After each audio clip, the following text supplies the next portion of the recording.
Donc là, il est 18h35. J'étais en train de réfléchir à un sujet, celui des écrits professionnels, tout particulièrement l'évaluation sociale et le rapport de situation sociale. L'évaluation sociale, donc c'est une évaluation qui a pour but de transmettre une information à un organisme destinataire. Donc il doit toujours être adapté à l'organisme que l'on vise. Donc les arguments qui sont mis en avant doivent bien sûr être en adéquation avec l'objectif visé par l'envoi de cette évaluation. Il y a des éléments d'information qui sont indispensables et qui doivent apparaître dans l'évaluation pour que, à la lecture en quelques lignes de l'évaluation, le lecteur saisisse totalement et complètement la situation. Donc il y a des éléments à mettre dès le départ dans sa rédaction.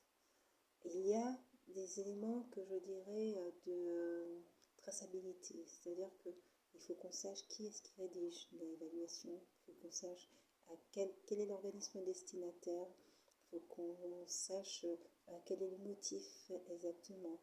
Il faut qu'à la fin de l'évaluation, il soit véritablement mis en avant pourquoi.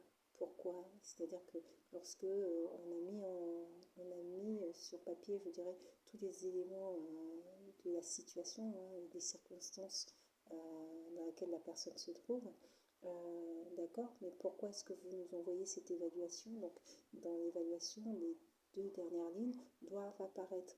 Voilà, on vous sollicite pour tel motif. Le motif doit apparaître à la fin. L'évaluation peut faire apparaître si oui ou non l'assistante sociale confirme, je ne dirais pas confirme, mais est solidaire un peu de la demande, est d'accord en fait de la demande. Ça c'est l'assistante sociale qui fait un dossier. Des fois il y a des usagers qui vont demander à faire des dossiers, ils ne demandent pas notre avis, ils souhaitent faire ce dossier. L'assistante sociale, son travail c'est d'accompagner la personne dans ces démarches.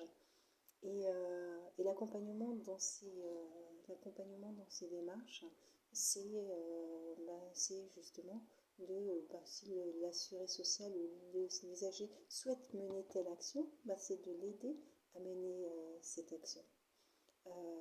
Et de fait, puisqu'il faille l'aider à mener cette action, ça va être pas forcément d'être d'accord sur un dispositif, mais toujours, il faut quand même lui souligner que s'il ne répond pas aux critères, il ne répond pas aux critères. Ça, c'est des éléments objectifs. Mais vous allez voir des personnes qui vont quand même souhaiter envoyer. Et puis, ça peut marcher. Il y a des situations où les personnes ne répondent pas totalement aux critères, mais la situation est tellement exceptionnelle que les membres de la commission vont l'étudier, vont déceler que c'est une situation exceptionnelle et donc vont analyser la situation en posant un regard d'exception à la règle. Donc il doit avoir, comme je l'indiquais, il doit avoir bien sûr une forme de signature d'écrit professionnel. Il faut qu'on sache qui écrit, de quel organisme ça vient. Ça, c'est des éléments c'est essentiel dans tout écrit professionnel. Il faut qu'on sache qui écrit, pour quel motif. Ça doit être flagrant, j'ai envie de te dire. Dès qu'on regarde l'évaluation, voilà, on saisit tout de suite.